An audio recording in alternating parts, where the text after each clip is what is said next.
কিছু দাওয়াই খাইয়ে যদি সুস্থ করা যায় তাহলে তো খুবই ভালো ব্যাপার। আর আমার সেলিনার জন্য আমারও একটু মনটা খারাপ, একটু টেনশন হচ্ছে বলছে। আমি বললাম ডোন্ট টেনশন, কি ভাই টেনশন করে কি হবে, টেনশন তো। Good morning, welcome back to my new blog. আমার কুটিটার প্রচুর কষ্ট হচ্ছে, সেই জন্য ওদেরকে বসে আছে। কী জন্য আমার লেগে ওর টেনশন হচ্ছে, টেনশন এই জন্যই। কী জন্য টেনশন, চোখ মুখ একদম পুরো লাল হয়ে গেছে। বলছে রান্না বান্না করতে কিচ্ছুই ভালো লাগেনি গেছে, তাও রান্না করেছে, এর জন্য অশেষ ধন্যবাদ তোমাকে। কিছু বলো, তুমি বলুন। আমি আজকে কিছু বলবো না, আমার ভালো লাগে না। ভালো লাগেনি, ঠিক আছে। তাহলে বইকালের দিকে আজকে আমরা একবার স্টেশন থেকে ঘুরতে যাবো, তাহলে মনটা একদম ফ্রেশ হয়ে যাবে আশা করি, তাই তো। আর এই বইকালের দিকে একটু তাড়াতাড়ি বেরোবো, কারণ আজকে সামনে একটা বইয়ের দোকান যেতে হবে, এই জন্যই। কারণ সামনে একটা পরীক্ষা আছে আমার, সেই পরীক্ষার জন্য একটা বই কিনতে হবে। কি পরীক্ষায় হবে বুঝতেই পারছো, এখন বই কিনবো আর 3 তারিখে পরীক্ষা, হচ্ছে ব্যাপার। আর রান্না বান্না তো সব কমপ্লিট, প্রেশার চাপানোই আছে। ভাত হয়ে গেছে, তরকারিও হয়ে গেছে। তরকারি আজকে ডিম আর চিকেন আছে, সব কিছু কমপ্লিট।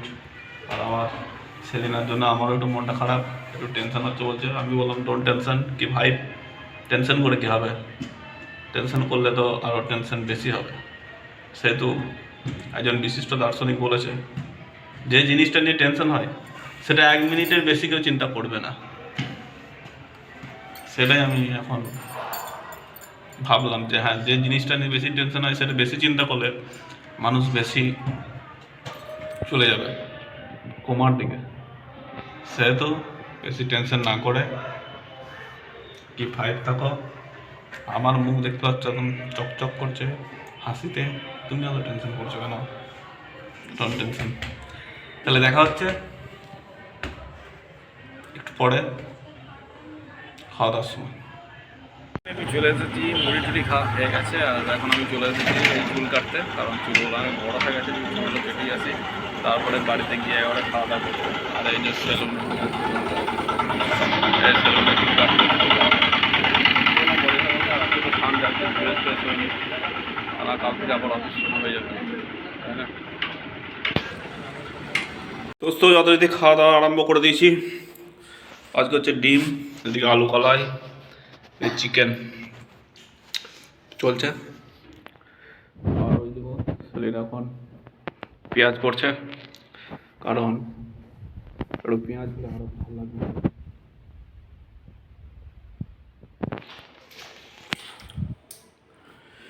এই দিয়ে ভাতটা খেতে হচ্ছে আজকে, খাই একটু দেরি না করে।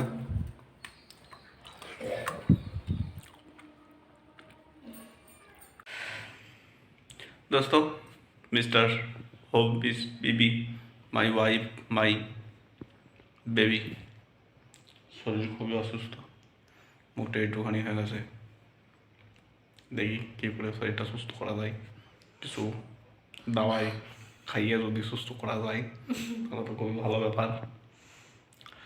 আসার জন্য তাড়াতাড়ি করে এনে ভাত খেয়ে দিয়েছেন, আজকে দেরি করেননি। 8টা বাজে এখন ভাত খাওয়া হয়ে গেছে অলরেডি। আর বাইরে দিয়েও যেতে পারিনি আজকে, শরীর বিশাল খারাপ বলে। আমি একবার গিয়েছিলাম কিছু সামান নেওয়ার জন্য, সামান নিয়ে চলে এসেছি। আর এনার শরীরটা খুবই খারাপ,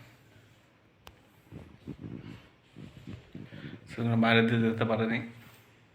সেজন্য আমি এই বিলিংকিটটা ভালো করে ঢাকি দিয়েছি, যাতে ঠান্ডাটা বেশি না লাগে।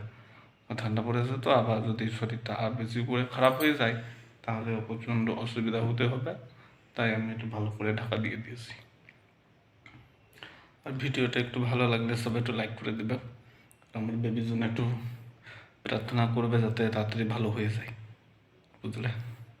আর সাবস্ক্রাইব তো করতেই হবে তোমাদেরকে, এরকম মজাদার ভালো ভালো ভিডিও পেতে গেলে।